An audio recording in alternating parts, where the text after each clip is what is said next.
Programa Thaís Venâncio. Oferecimento Inês. Aluguel de consultórios médicos com a melhor estrutura para o seu paciente. E Personal Print. Comunicação visual em tecido. Painéis para festas infantis e eventos corporativos. Vitória Ambiental. Proteger o meio ambiente é o nosso compromisso.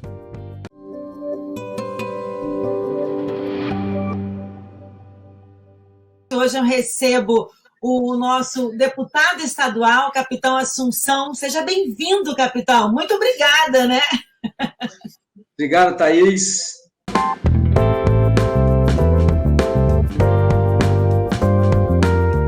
Um deputado, nesse momento de calamidade pública decretado pelo governador, o deputado fica de mãos e pés atados para tomar alguma atitude ou ele pode frear, pode pedir fiscalização, ele tem armas, ferramentas para fazer isso?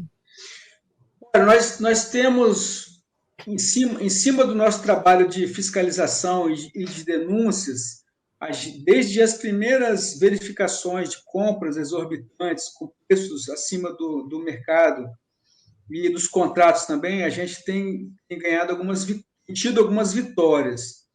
Não sei se você se recorda, mas recentemente, logo no começo quando ele decretou a calamidade pública, o governador socialista Casagrande, ele fez um contrato de tendas a fazerem as supostas barreiras em alguns lugares nas divisas do Espírito Santo. Uhum. Barreiras sanitárias, que comprovadamente não tem resultado nenhum, não tem eficácia.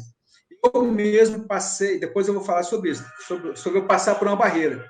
Mas você observe que, assim, quando eu vi aquele contrato, ele falava o seguinte, que ele estava alocando tendas, cada tenda no valor de R$20 mil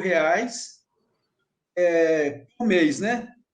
Esse contrato demoraria inicialmente de 6 meses, que é o tempo que cobre esse primeiro prazo de calamidade pública, porque a Assembleia votou esse prazo, depois vai ter que votar de novo, e depois não me esqueça que nós vamos ter que trabalhar isso aí conjuntamente com todos os patriotas do Espírito Santo. Aí o que acontece? Quando eu verifiquei que o preço era exorbitante, nós percebemos que na internet o preço dessa tenda no valor unitário era de R$5.000 a R$5.500, não passava disso. Então, era melhor que ele comprasse as tendas do que alugasse por R$20 mil. Então, havia uma incoerência nisso, e nós entramos em ação, denunciamos ao Ministério Público de Contas, Ministério Público Estadual, Ministério Público Federal, Ministério da Justiça, que provavelmente encaminhou para a Polícia Federal para averiguação. Imediatamente, na outra semana, ele já fez uma revisão de contrato, e essa nova tenda alugada já caiu para R$8 mil. Mas qual é a diferença desse novo aluguel? Além do simples aluguel dessa tenda, todos os equipamentos que dão suporte aos agentes da saúde, e à polícia e bombeiro, também estavam incluídas, como luvas, como aqueles aparelhos de medir temperatura, que também eu acho que é inócuo, e máscaras e tudo mais. É o equipamento de proteção individual, né? O EPI, né? Os EPIs. Então, com essa nossa atitude, nós evitamos que o dinheiro do erário fosse, assim, desaparecesse, porque eu não quero falar nem que o cara vai embolsar, não, mas, poxa, está na cara, né? Se você tem condição de alugar por R$8 mil, por que você alugou por R$20 mil? Então, foi depois da nossa denúncia, ele teve que voltar atrás, mas ganhamos um processo. Agora, quando acontece isso, deputado, foi o senhor que instaurou esse processo ou precisa ainda que outros deputados também? Ou é um trabalho individual do senhor? Como é que funciona isso dentro da Assembleia? Muito boa a sua pergunta.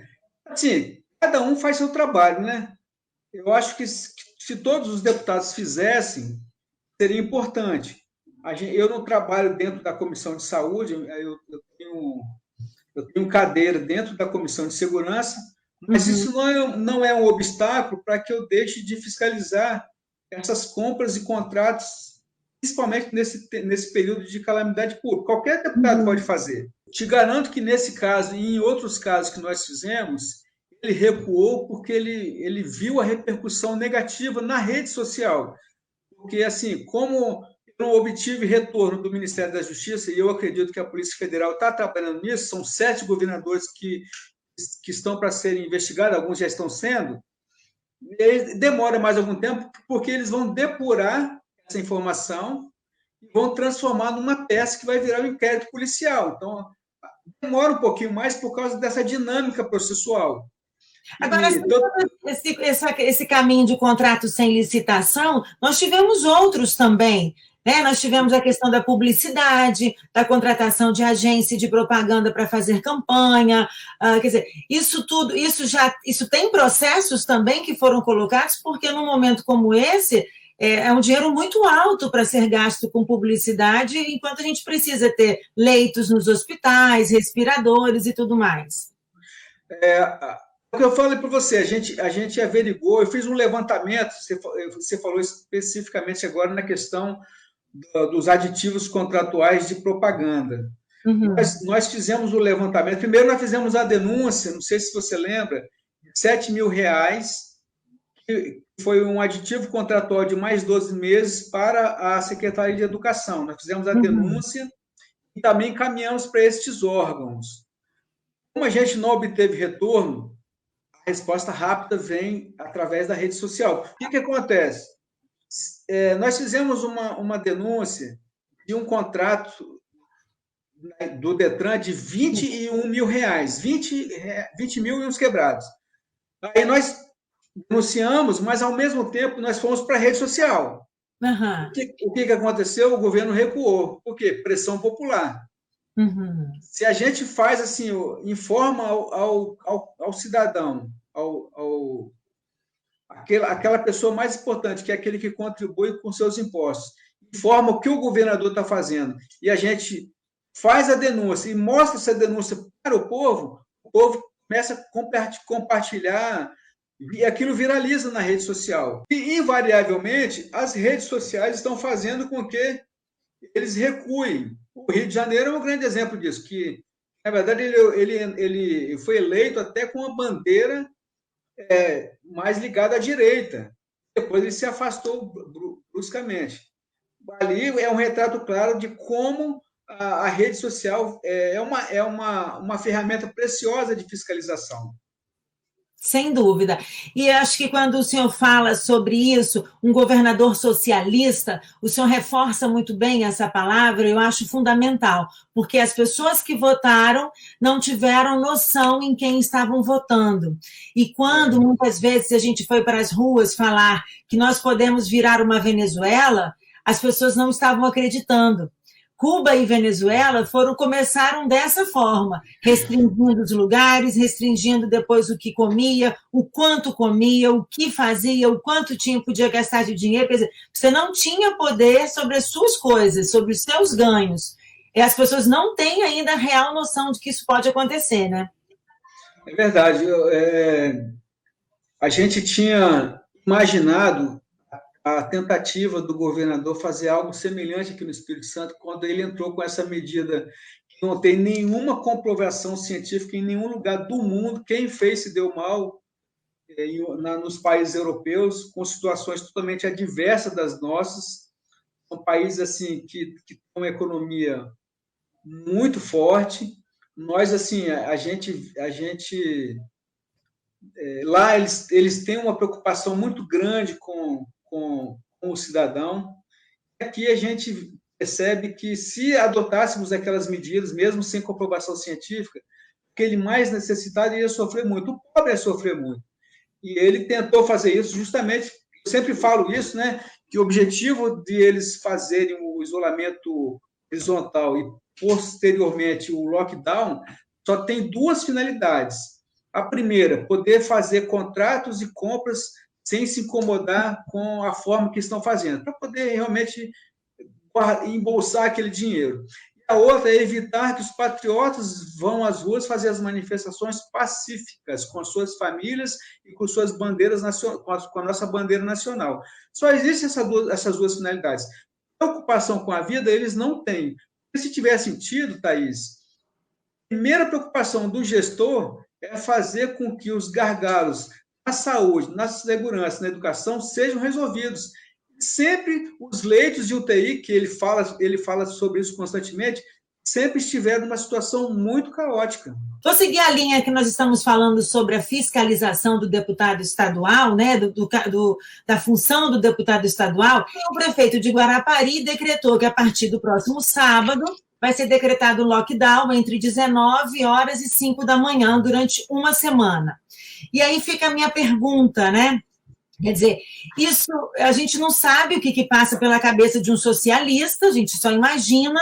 Quer dizer, esse decreto, o Aldifas também, prefeito da Serra, também disse que vai conversar com o governador para que possa ser decretado o lockdown no município de Serra.